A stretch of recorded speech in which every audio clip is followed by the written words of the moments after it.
Welcome student. I hope you guys are healthy, cool and wonderful as well as making your preparation strong. मैं आशा करता हूँ आप लोग स्वस्थ, मस्त एवं शानदार होंगे, साथ ही साथ अपनी तैयारी को मजबूत बना रहे होंगे। तो जैसा कि हमने पिछली क्लास में चैप्टर 1 रियल नंबर, जिसे हम हिंदी में वास्तविक संख्या कहते हैं, और दूसरा चैप्टर आपका जो है pair of linear equation in two variable, जिसे हम हिंदी में कहते हैं दो चर वाले रैखिक समीकरण युग्म, इसके जो इंट्रोडक्शन वीडियो और इस पे कॉन्सेप्ट और जितने इस पे संभावित प्रश्न बन सकते हैं जो आपके बोर्ड एग्जाम में आ सकते हैं, उस पर वीडियो अपलोड हो चुका है। अगर आप उसको नहीं देखे हैं तो कृपया करके उसे देख लीजिए, जिससे आप इन दोनों चैप्टर से आप मैक्सिमम यूटिलाइजेशन कर पाएँ। ठीक है, तो मैं आशा करता हूँ आप ये चीज़ देख लिए होंगे। तो आइए हम आज देखते हैं नेक्स्ट चैप्टर जो आपका है क्वाड्रेटिक इक्वेशन, जिसे बोला जाता है द्विघात समीकरण। आइए इसी चीज़ को हम देखते हैं। तो जैसा कि आप अपने स्क्रीन पर देख सकते हैं कि आपका जो एक क्लास 10 का मैथ है वह द्विघात समीकरण आज से स्टार्ट होगा। ठीक है ना। तो द्विघात समीकरण को स्टार्ट करने से पहले हम कुछ इसके बेसिक कॉन्सेप्ट के बारे में जाएंगे। पहला आपका जो दिया गया है पूर्ण संख्या है। ठीक है ना। तो पूर्ण संख्या हमने इसीलिए लिया है क्योंकि अभी हमें इसका यूज होगा, क्योंकि आप जैसा कि अपने स्क्रीन पर देख सकते हैं जो पूर्ण संख्या होता है वो 0 से शुरू होता है। 0 1 2 3 4 5 6 7 8 एंड सो ऑन, ऐसी संख्या आपकी पूर्ण संख्या कहलाती है। जैसा कि आप अपने स्क्रीन पर देख सकते हैं, यहाँ पर लिखा हुआ है पूर्ण संख्याएं 0 1 2 3 4 5 6 7 एंड सो ऑन। इसमें वे सभी संख्याएं जो आएंगी ऐसे ही आएंगी। ठीक है ना। ऐसी संख्या पूर्ण संख्या कही जाएंगी। इनके अलावा जो भी संख्या होंगी वे सभी पूर्ण संख्या नहीं होंगी, जैसे कि 4/5 या आपका परिमेय संख्या हो जाता है। ये सब चीज़ आप पीछे पढ़ चुके हैं। तो आइए देखते हैं बहुपद क्या होता है। जैसा कि क्लास 9th में आप ये चीज़ पढ़ चुके हैं, इसके थोड़ा बेसिक कॉन्सेप्ट पे हम जानेंगे। बहुपद, तो देखिए बहुपद जैसा आपने स्क्रीन पर देख सकते हैं, बहुपद क्या होता है? चर तथा अचर का वह गणितीय संबंध जिसमें चर की घात पूर्ण संख्या हो। कहने का मतलब उसकी घात जो होनी चाहिए वो पूर्ण संख्या होनी चाहिए, बहुपद कहलाता है। समझ में आया? इस चीज़ को आप थोड़ा देख लेंगे, ये बेसिक कॉन्सेप्ट ही इसके पर। ठीक है। तो देखो यहाँ पर हमने लिखा हुआ है x के पावर 0 नोट करके लिखा है, x के पावर 0। ठीक है ना। x के पावर 0 का मतलब होता है 1। अगर आप किसी भी वेरिएबल के पावर 0 लगा देते हैं ना कि वो 1 हो जाता है, लेकिन यहाँ पर एक चीज़ भूल गए हम लिखना, यहाँ पर x नॉट इक्वल टू 0 होगा, तभी x के पावर आपका 0 बराबर 1 होगा। कहने का मतलब 0 के पावर 0 अगर हम लेंगे डिफाइन नहीं होगा। समझ में आया?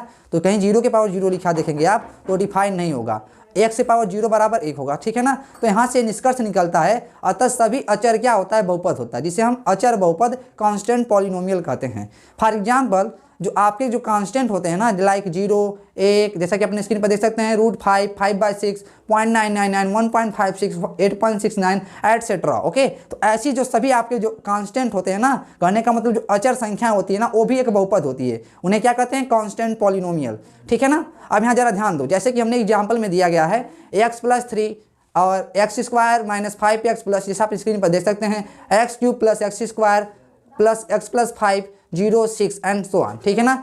जो x + 3 आपका वो रैखिक बहुपद है ना, क्योंकि इसकी घात 1 है, ये भी बहुपद है, एक घात वाला बहुपद है। ठीक है ना। और ये देखो x² - 5x + 6 ये 2 घात वाला बहुपद है। x³ + x² + x + 5 ये क्या है? आपका 3 घात वाला बहुपद है। समझ में आया? यहाँ पर 0 दिख रहा है ना, ये 0 घात वाला बहुपद है, मतलब अचर बहुपद है। जिस बहुपद की घात 0 होती है ना, वो क्या कहलाता है? अचर बहुपद। अब मैं आशा करता हूँ बात समझ रहे होंगे। अब देखो बहुपद क्या नहीं हो सकता, आप यहाँ पर देख सकते हैं x की पावर 1/2 + 3, यहाँ पर क्या देख रहे हैं? 1/2 ना, 1/2 इसमें नहीं आता है। देखो पूर्ण संख्या भी बताए हैं, चर तथा अचर का वह गणितीय संबंध जिसमें चर की घात पूर्ण संख्या हो। कहने का मतलब यहाँ पर चर क्या दिखा? x, और इसकी घात क्या? 1/2, और 1/2 पूर्ण संख्या नहीं होती है। समझ में आया? तो ऐसा संबंध जिसमें चर की घात पूर्ण संख्या ना हो ना, वो क्या कहलाएगा? बहुपद नहीं होगा। इसको हम अंदर रूट x करके भी लिख सकते हैं। यहाँ पर देखो y की पावर 5/6 + 7, यहाँ पर आपका जो चर है y, और y की जो घात है ना 5/6 है। ठीक है ना। तो y की जो 5/6 है, और 5/6 आपकी पूर्ण संख्या में नहीं आती है, तो चर का घात 5/6 है, ये पूर्ण संख्या नहीं आता, ये क्या है? बहुपद नहीं होगा। ऐसी सब चीज़ क्या होंगे? बहुपद नहीं होंगे, क्योंकि यहाँ चर तथा x तथा y की घात क्रमशः 1/2 तथा 5/6 है, जो कि पूर्ण संख्या नहीं, जैसा हमने इसको स्पेसिफाई कर दिया है। बेसिकली हमें बहुपद के बारे में ज़्यादा यहाँ जानना नहीं है, ऐसा हमने क्लास 9th में पढ़ चुके हैं। ठीक है। तो अब हमें जानना है क्वाड्रेटिक इक्वेशन द्विघात समीकरण के बारे में। ठीक है ना। तो आइए थोड़ा हम समीकरण के बारे में जान लेते हैं। तो हम समीकरण के बारे में जानेंगे। देखो पहले हम जानते हैं बहुपद की घात क्या होती है। ठीक है ना। अगर कोई बहुपद दिया गया हो ना, उसमें जो चर की अधिकतम घात होती है वो क्या कहलाता है? बहुपद की घात। फॉर एग्जाम्पल अपने स्क्रीन पर देख सकते हैं, अगर हमने लिख दिया x² + 5x + 6, ठीक है ना, ये आपका कोई बहुपद हो गया। ठीक है, ये आपका कोई बहुपद हो गया। इसमें जो चर की अधिकतम घात आप देख रहे हैं, चर क्या है? x। ठीक है ना। इसकी अधिकतम घात जो है क्या है, यहाँ अधिकतम घात जो है 2, ठीक है ना। तो इसकी जो अधिकतम घात है 2 है, ये क्या कहला जाएगी, बहुपद की घात कहलाएगी, ठीक है ना। अब मैं आशा करता हूँ ये बात समझ रहे होंगे आप, ठीक है। अगर देखो समीकरण क्या होता है, अगर किसी बहुपद को हम किसी संख्या के बराबर कर दें तो आपका समीकरण का निर्माण हो जाता है। जैसे कि फॉर एग्जाम्पल अगर हम इसको किसी भी संख्या के कोई बराबर कर दें, 0 के बराबर कर दें, तो आपका ये समीकरण बन जाएगा। समझ में आया। और इसकी जो घात 2 होगी ना, तो ये दीर्घात समीकरण बन जाएगा। जैसा कि देखो इसकी घात क्या है, इस बहुपद की घात 2 है, तो दीर्घात समीकरण बन जाएगा। अगर इसे समीकरण लिख दें हम, कोई बहुपद लिखे एक घात वाला, अगर इसके बराबर कर देना तो रैखिक समीकरण बन जाएगा, क्योंकि इसकी घात क्या है, इसकी घात आपकी 1 है।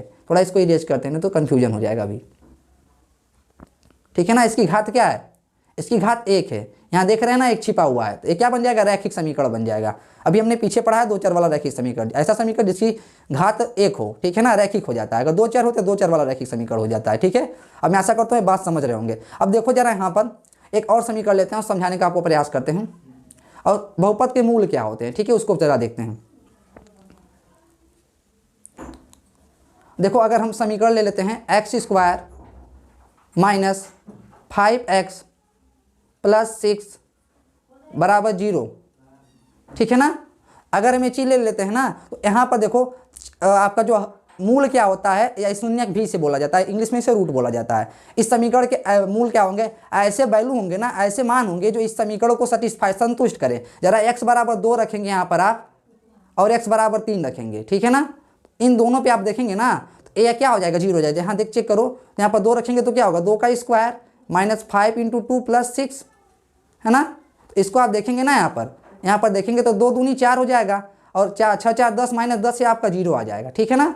तो इसको संतुष्ट कर रहा है ना, तो कहने का मतलब x = 2 इसका क्या हो जाएगा, इसका मूल हो जाएगा। इसी प्रकार से आप 3 रख के चेक करेंगे तो 3 3 का 9 हो जाएगा, और ये 5 3 15 हो जाएगा, 9 6 15, 3 भी इसको संतुष्ट कर देगा। तो x = 3 भी इसका एक मूल हो जाएगा, ठीक है, मूल या शून्यक हो जाएगा।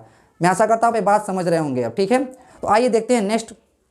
अब हम देखेंगे द्विघात समीकरण। बेसिकली हम यहाँ पर पढ़ेंगे द्विघात समीकरण का जो मानक समीकरण होगा, ठीक है ना। अब मैं आशा करता हूँ ये बात समझ रहे होंगे। अब यहाँ पर एक बात ध्यान दीजिएगा, किसी भी समीकरण के उतने ही मूल होंगे जितनी उसकी घात होगी, और वो घात क्या होती है, उस दिए गए समीकरण में जो चर की अधिकतम घात होती है वही क्या कहलाता है, उस दिए गए समीकरण का घात कहलाता है, जैसा कि हमने आपको पीछे बता दिया है। तो आइए देखते हैं नेक्स्ट।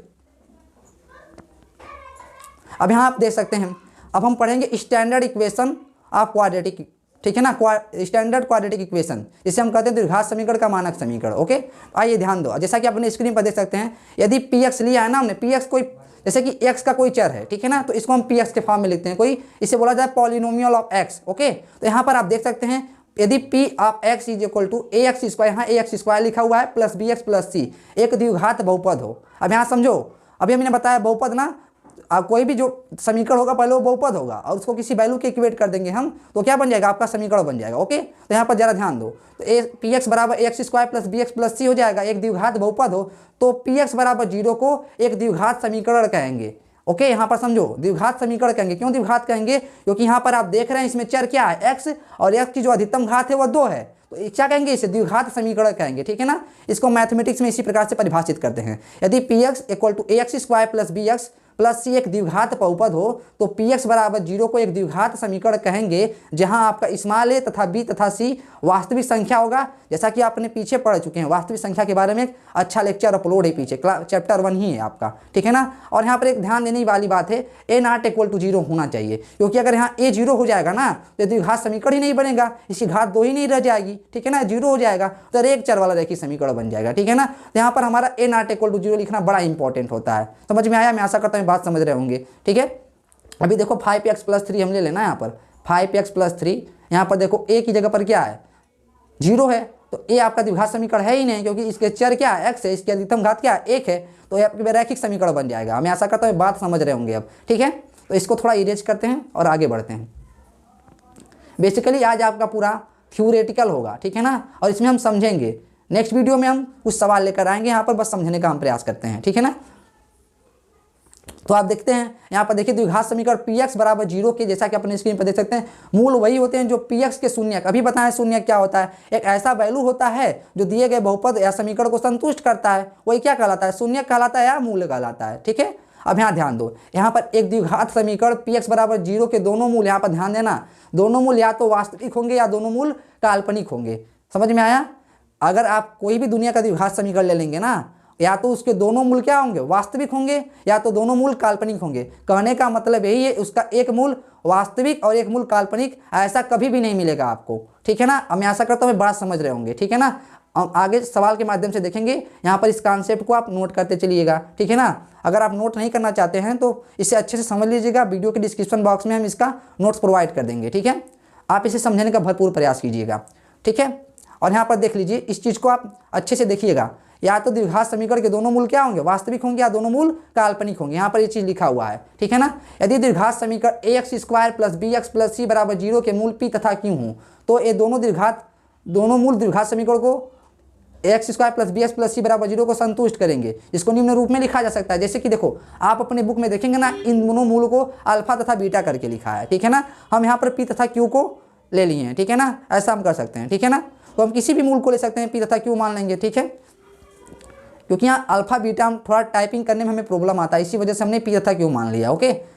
अभी हमने पी क्यू मान लिया, इसका मूल होने का मतलब इसको संतुष्ट करेगा, है ना। जैसे कि x square minus 5x plus 6 बराबर 0 रखे थे हम, इसका मूल 2 और 3 लिए थे ना, 2 और 3 उसको संतुष्ट कर रहा था। इसी प्रकार से अगर ए पी तथा क्यू हमने ले लिया ना इसके मूल को, किस समीकरण के X square plus B X plus C बराबर 0 का, तो इसको संतुष्ट करेगा। तो यहाँ पर देख सकते हैं आप, ए एक्स की जगह पर हमने क्या भर दिया, P A P square plus B P plus C बराबर 0, चूंकि पी यहाँ लिखिए चूंकि का, इसका मतलब है चूंकि पी मूल समीकरण को संतुष्ट करेगा। समझ में आया।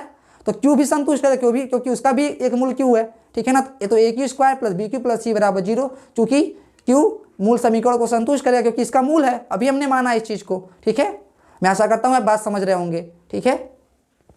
क्योंकि उसका मूल है तो समीकरण को संतुष्ट ही करना चाहिए इसको। तो ये चीज़ आपका बड़ा इंपॉर्टेंट होता है। ये दोनों चीज़ ना, इस पर थोड़ा सवाल बनते हैं, बेसिकली आपके बोर्ड के पर्पज़ से नहीं, कॉम्पिटिटिव एग्जाम के पर्पज़ से यहाँ से सवाल बनते हैं। ठीक है ना। अब आगे इसकी चर्चा हम करेंगे। तो आइए देखते हैं नेक्स्ट कॉन्सेप्ट। ओके। यहाँ से हमने यही निष्कर्ष निकाला, कोई भी द्विघात समीकरण हो ना, उसके अधिकतम 2 मूल होंगे, या तो दोनों मूल वास्तविक होंगे, या तो दोनों मूल काल्पनिक होंगे। कभी आपको ऐसा नहीं मिलेगा एक मूल काल्पनिक हो और एक मूल वास्तविक हो। ठीक है। तो आइए देखते हैं नेक्स्ट। अब यहाँ ध्यान दो, तीसरा में देखो, अगर वह मूल है ना, जैसे कि यहाँ पर देखो, अभी हमने पीछे हमने लिया था क्या, x square minus 5x plus 6। ठीक है ना। इसके मूल क्या थे, 2 और 3। तो कहने का मतलब x माइनस 2 और x माइनस 3 इसका एक गुणनखंड होगा। अभी देखो x माइनस 2 और x माइनस 3 इसका क्या होगा, एक गुणनखंड होगा। समझ में आया। और यहाँ पर देखो एक्स स्क्वायर का गुणन क्या है, यहाँ एक आ जाएगा। समझ में आया ना। इसी प्रकार से हम इसी चीज़ को हम सिमिलर, अगर A X square plus B X plus C बराबर 0 आपका एक समीकरण है ना, इसके अगर p तथा q मूल हो तो देखो x माइनस पी और x माइनस क्यू इंटू करके लिख सकते हैं। यहाँ पर एक्स स्क्वायर का गुणांक क्या है, ए को यहाँ लिख सकते हैं। यहाँ पर आप समझिएगा ध्यान से इसको। ठीक है ना। इसको समझकर इसको देखिएगा, इसका जब आप गुणनखंड करेंगे ना तो यही चीज़ आ जाएगा आपका।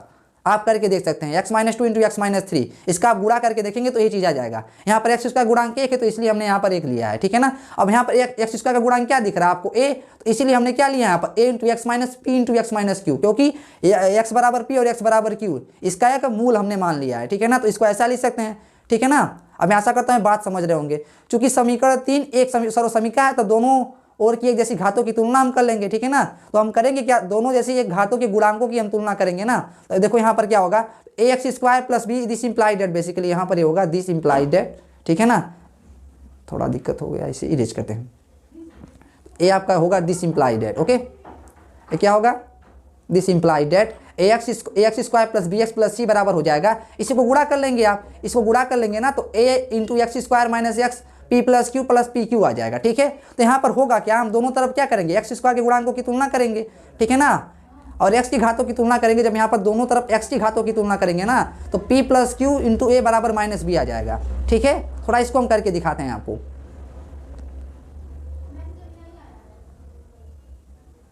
यहाँ पर थोड़ा हम करके दिखाते हैं आपको। ठीक है ना। यहाँ पर जब जैसे गुणा करेंगे ना इसके अंदर, तो आपका हो जाएगा A X square plus B X plus C बराबर क्या हो जाएगा, यहाँ पर आप गुणा करेंगे ना ए एक्स स्क्वायर, यहाँ पर आप क्या आएगा प्लस, ठीक है ना। यहाँ पर थोड़ा इसमें ऐसे लिखते हैं, माइनस आप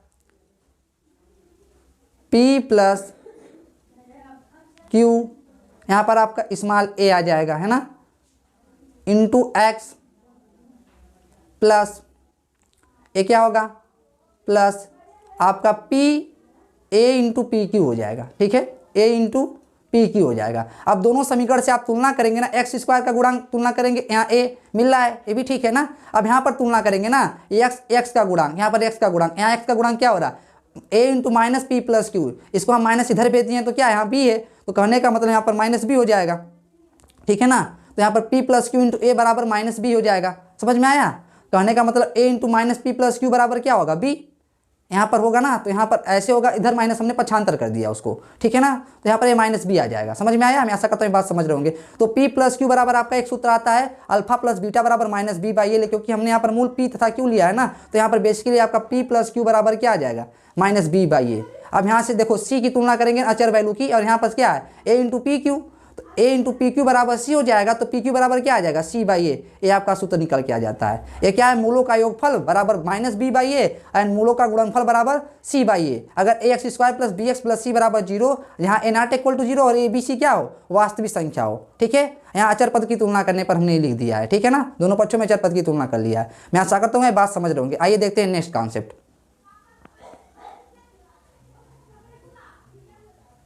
आप यहाँ पर ध्यान दो, यहाँ पर हम देख सकते हैं प्रत्येक द्विघात समीकरण के अधिक से अधिक दो ही मूल हो सकते हैं, जैसा कि हमने आपको पीछे चीज बताया हुआ है। प्रत्येक द्विघात समीकरण होना उसके अधिक से अधिक कितने मूल होंगे दो, या तो दोनों मूल वास्तविक होंगे या दोनों मूल काल्पनिक होंगे। यहाँ पर जैसा कि हमने ये चीज लिखा है, ये चीज आप कहीं स्पेशली नोट कर लेंगे इस चीज को। ठीक है ना, अब यहाँ देखते हैं द्विघात समीकरण निम्नलिखित तीन विधियों से हल किया जा सकता है। पहला गुणनखंड विधि, अभी हमने बताया x square minus 5x plus 6 बराबर 0 को यहाँ पर गुणनखंड कर लेंगे हम। एक आएगा x minus 2 into x minus 3, यदि करके करेंगे, यदि क्या होगा x माइनस 2 बराबर 0 तो x बराबर 2 हो जाएगा, यदि x माइनस 3 बराबर 0 तो x बराबर 3, यहाँ से निकाल लेंगे। ठीक है ना, मैं आशा करता हूँ बात समझ रहे होंगे। अब दूसरा क्या होता है द्विघात समीकरण का पूर्ण वर्ग बना करके, इस चीज को भी हम बताएंगे। द्विघात समीकरण को पूर्ण वर्ग बना करके, कोई भी समीकरण दिया गया हो ना तो उसको आप कितने उसको पूर्ण वर्ग बना करके हम करेंगे। ठीक है ना, और तीसरा आपका होता है, इसको हम सवाल से समझेंगे ना, यहाँ पर आप सिर्फ ऐसे इसके कॉन्सेप्ट को समझते जाइए।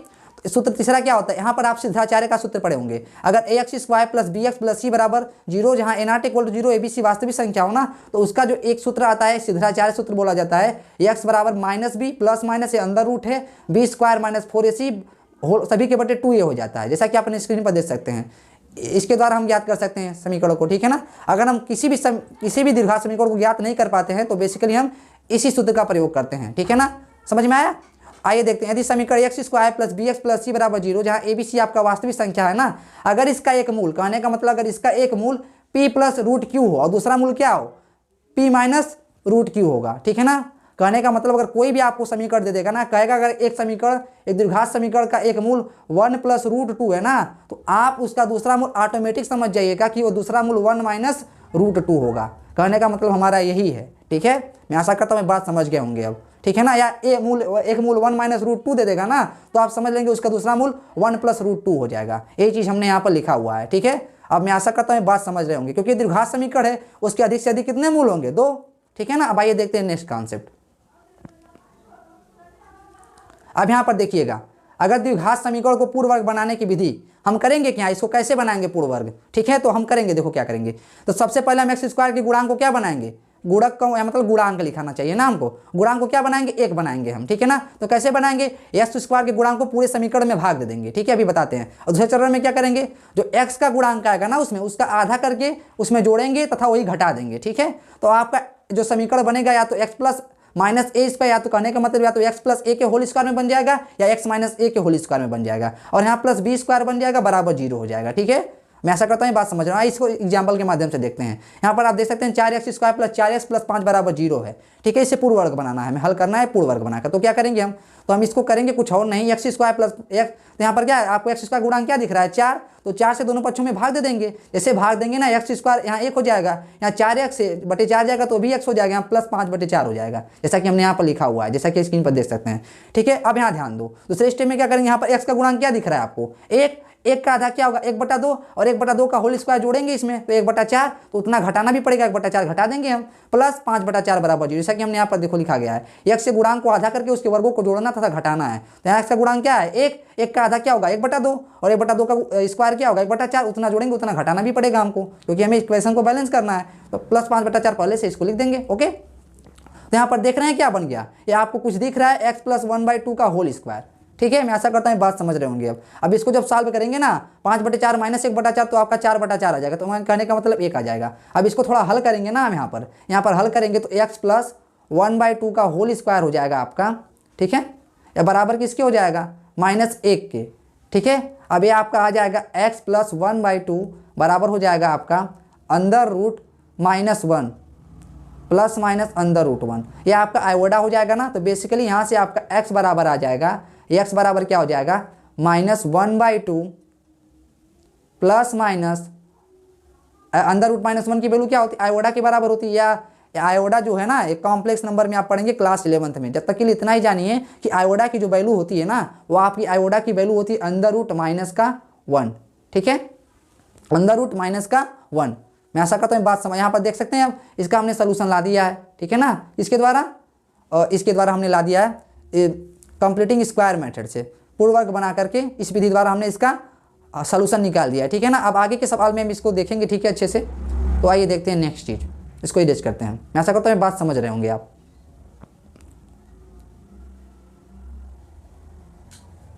ठीक है। तो आइए देखते हैं, यहाँ पर देखो क्या लिखा है हमने। यहाँ पर आपका ऐसे समीकरण आपका सॉल्व हो जाएगा, ठीक है। यहाँ पर देखो हमने नेचर ऑफ रूट देखना है हमको, ठीक है ना। अब यहाँ पर ध्यान दीजिएगा, एक अगर यहाँ कहने का मतलब अगर ए पी की तथा इसके मूल हो ना, तो यहाँ पर देखो मानक समीकरण, इसे मानक समीकरण ax², यहाँ पर ax² लिखा हुआ है, बेसिकली ax² है ना, ax² plus bx plus c बराबर 0, जहाँ आपका a0 = 0 है, ठीक है ना, a0 = 0 के मूलों को सूत्र x बराबर -b plus minus √b² - 4ac/2a से ज्ञात कर सकते हैं, ठीक है ना। ये सिद्धाचार्य का सूत्र होता है। अगर सदिश समीकरण x² plus bx plus c बराबर 0 के दो मूल p तथा q होना, तो कहने का मतलब p a हो जाएगा -b plus minus √b² - 4ac/2a, यहाँ पर /2a है, ठीक है ना। वह q बराबर क्या होगा -b माइनस √b² - 4ac/2a हो जाएगा, ठीक है। मैं आशा करता हूँ बात समझ रहे होंगे, ओके। तो आइए देखते हैं नेक्स्ट कॉन्सेप्ट। कहने का मतलब जो x बराबर -b plus minus √b² - 4ac/2a आएगा ना, तो इसको एक बार धनात्मक ले लेंगे वह p हो जाएगा, एक बार ऋणात्मक ले लेंगे वह q हो जाएगा। यही कह रहा है यहाँ पर, ठीक है ना। आइए देखते हैं नेक्स्ट कॉन्सेप्ट। तो यहाँ पर जरा ध्यान दीजिएगा, यहाँ पर देखो अब हम देखेंगे नेचर ऑफ द रूट, ठीक है ना। नेचर ऑफ द रूट देखेंगे। नेचर ऑफ रूट का मतलब द्विघात समीकरण के मूलों की प्रकृति। इसके मूल कितने होंगे, अधिकतम 2, क्योंकि यह फंडामेंटल थ्योरम कहता है, हमारा मूलभूत प्रमेय यही कहता है, अगर कोई समीकरण हो ना उसके अगर n घात का हो उसके अधिकतम n मूल होंगे, ठीक है ना। मैं आशा करता हूँ बात आप समझ रहे होंगे। ये द्विघात समीकरण है, इसकी अधिकतम घात कितनी होगी, 2, इसलिए इसके अधिकतम कितने मूल होंगे, 2, जैसा कि हमने इस पीछे इसको पढ़ते आ रहे हैं, ठीक है ना। तो इसका जो अंडर रूट x बराबर -b plus minus √b² - 4ac होता है ना, यही डिसाइड करता है, इसका चिन्ह ही डिसाइड करता है कि इसका मूल कैसा होगा, ठीक है। आइए देखते हैं। तो जैसा कि आप देख सकते हैं अपनी स्क्रीन पर द्विघात समीकरण के मूलों की प्रकृति, ठीक है ना। तो द्विघात समीकरण ax² plus bx plus c बराबर 0 हो के मूलों की प्रकृति को व्यंजक देखो रहे हैं यहाँ पर d बराबर b² - 4ac है ना, यही क्या कहलाता है, विविक्तर कहला, अभी लिखते हैं आगे से ज्ञात करते हैं व्यंजक को व्यंजक d बराबर b² - 4ac को विविक्तर या विवेचक, इंग्लिश में इसे बोला था डिस्क्रिमिनेंट, ठीक है ना। इसे डिस्क्रिमिनेंट कहते हैं किसका, द्विघात समीकरण का। यही आपका बताता है कि ये मूल कैसा होगा, ठीक है। तो आइए देखते हैं इसको। अतः द्विघात समीकरण, यहाँ पर देखो इस चीज को लिखें, अतः द्विघात समीकरण ax² प्लस bx ax² लिखा हुआ है प्लस bx प्लस c बराबर 0 का विविक्तर d बराबर b² - 4ac होगा, ठीक है ना। तो कहने का मतलब आप कोई भी अगर द्विघात समीकरण तो पढ़ेंगे ना, तो इसको मानक समीकरण से तुलना करके हम पढ़ेंगे, क्योंकि हमने एक ऐसा फॉर्मेट तैयार कर लिया है, ऐसा द्विघात समीकरण तैयार कर लिया है कि उस पर हम सारे सूत्र लिख चुके हैं, ठीक है। और उसी को आधार मान के ए बी सी की वैल्यू निकाल करके उस पर पुट कर देंगे, आपको वो चीज़ मिल जाएगा, ठीक है। इसीलिए हमने किसी चीज़ को स्टैंडर्ड मानना पड़ेगा, इसीलिए हमने एक मानक द्विघात समीकरण माना है। समझ में आया।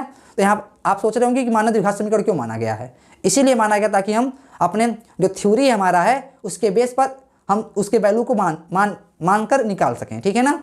आइए देखते हैं इसमें। अगर ये द्विघात समीकरण x² plus bx plus c बराबर 0 की प्रकृति d बराबर b² - 4ac के चिन्ह पर निर्भर करती है, तो आइए देखते हैं पहला क्या कहता है। यदि d बराबर b² - 4ac ग्रेटर देन 0 हो ना, कहने का मतलब वो 0 से बड़ा हो, या तो 1 हो या 0.123 हो, ठीक है ना, 1/2 या 5/6 हो, ठीक है ना। कहने का मतलब वो 0 से बड़ा हो, तो वो क्या होगा, उसके दोनों मूल वास्तविक होंगे, ठीक है ना, तथा अलग अलग होंगे। अलग अलग क्यों होंगे, क्योंकि आपने पढ़ा x बराबर -b प्लस माइनस √d/2a, जो b² - 4ac उसी के बराबर d पुट कर देंगे। यानी इस सूत्र को हम कुछ ऐसे लिख सकते हैं, देखो यहाँ पर हम लिखते हैं, यहाँ पर x बराबर -b plus minus √d/2a, √d/2a, ठीक है। Under root D by 2a। यहाँ पर थोड़ा आप यहाँ पर प्लस माइनस ऊपर है ना, यहाँ पर ठीक है। तो d बराबर माइनस बी, इसको थोड़ा अच्छे से बनाते हैं माइनस बी, ठीक है ना, minus B plus minus under root D by 2a। अगर यहाँ पर देखो d बड़ा जीरो से बड़ा हो जाए ना, तो कहने का मतलब रूट की वैल्यू कुछ आएगी, या अगर 5 हो जाए तो रूट की 5 की वैल्यू आएगी। एक बार प्लस लेंगे एक बार माइनस, तो दोनों अलग अलग हो जाएंगे, ठीक है ना। माइनस लेंगे तो इसमें से कुछ हो सकता है घट जाए, ठीक है ना, और इसमें प्लस ले लेंगे तो कुछ हो सकता है और हो जाए, ठीक है ना। तो इसलिए यहाँ से क्या होंगे, इसके दोनों मूल वास्तविक होंगे, लेकिन क्या होंगे, अलग अलग होंगे। अब यहाँ जरा ध्यान देना, अगर यहाँ पर आप जीरो ले रहे हैं ना इसकी वैल्यू, अगर यहाँ पर देखो दूसरा केस, यदि d बराबर बी स्क्वायर माइनस 4ac बराबर जीरो ले रहे हैं ना, तो इसके मूल क्या हो रहे हैं, ये वाला वैल्यू जीरो हो जा रहा है, तो माइनस बी बाई 2a आ जाएगा आपका मूल, ठीक है ना। तो माइनस बी बाई 2a 2 बार आएगा, वही माइनस बी बाई 2a, क्योंकि द्विघात समीकरण है ना, इसमें इसकी घात 2 है, तो अधिकतम इसके 2 मूल होंगे। वो मूल होंगे क्या, दोनों मूल होंगे माइनस बी बाई 2a और माइनस बी बाई 2a। अभी आगे इस सवाल के माध्यम से इसको समझेंगे हम। तो इसके मूल क्या हो जाएंगे, दोनों मूल क्या हो जाएंगे, दोनों मूल बराबर होंगे तथा वास्तविक होंगे। समझ में आया। अब तीसरा केस क्या होगा, तीसरा केस अगर देखो, तीसरा केस आपका अगर d बराबर बी स्क्वायर माइनस 4ac अगर लेस देन जीरो, कहने का मतलब जीरो से छोटा हो जाए, कहने का मतलब माइनस 1 हो जाए, तो अंदर रूट माइनस 1 हो जाएगा, तो ये क्या आयोडा हो जाता है। समझ में आता है। मूल कैसे बन जाएंगे, काल्पनिक हो जाएंगे। तो दोनों मूल क्या हो जाएंगे, काल्पनिक। अभी हमने पीछे बताया, अगर कोई भी दुनिया का कोई भी द्विघात समीकरण हो, उसके दोनों मूल या तो वास्तविक होंगे या तो काल्पनिक होंगे। उसके दोनों मूल क्या होंगे, या तो वास्तविक होंगे या तो दोनों मूल काल्पनिक होंगे। अभी हमने पीछे इस चीज़ को देखा है, तो मैं आशा करता हूँ बात समझ रहे होंगे, ठीक है ना। तो अभी हमने पीछे इस कॉन्सेप्ट को निकाला है। यदि ए समीकरण ax square plus bx plus c बराबर 0, जहाँ a नॉट इक्वल टू 0 और abc वास्तविक संख्या हो, कि मूल p तथा q हैं, तो मूलों का जो योगफल होगा ना, मूल के योगफल क्या होगा, मूल क्या है, p q, तो p प्लस q बराबर क्या आता है, माइनस बी बाई ए। अभी हमने इस कॉन्सेप्ट को पीछे हमने डिराइव किया है, ठीक है ना। तो आइए देखते हैं नेक्स्ट चीज़, ठीक है। मैं आशा करता हूँ बात समझ रहे होंगे आप।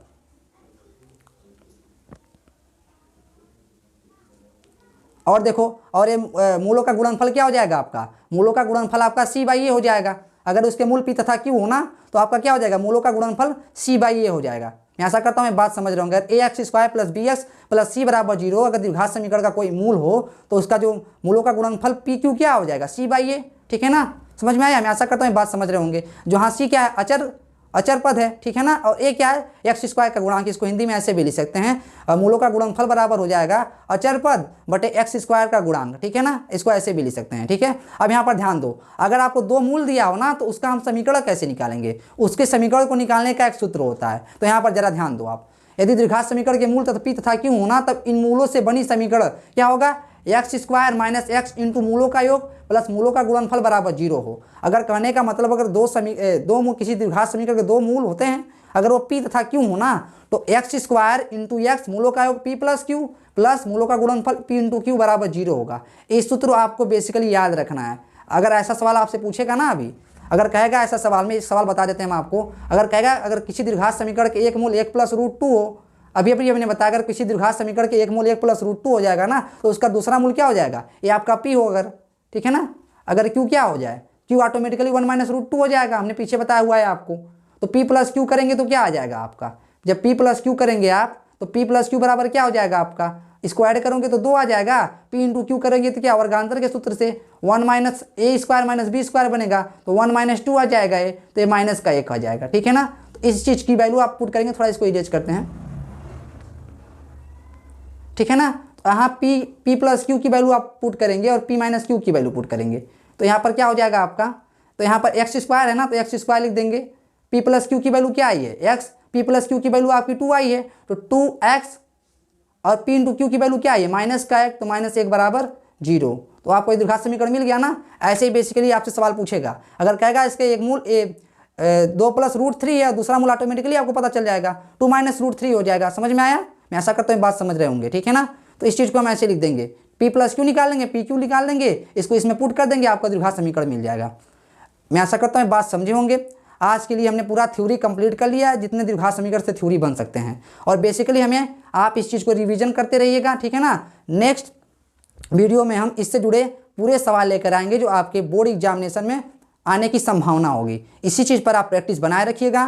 तो मिलते हैं नेक्स्ट वीडियो में और महत्वपूर्ण सवालों के साथ। तब तक के लिए तैयारी करते रहिए और इस कॉन्सेप्ट को रिवीजन करते रहिए, और मिलते हैं तब नेक्स्ट वीडियो में।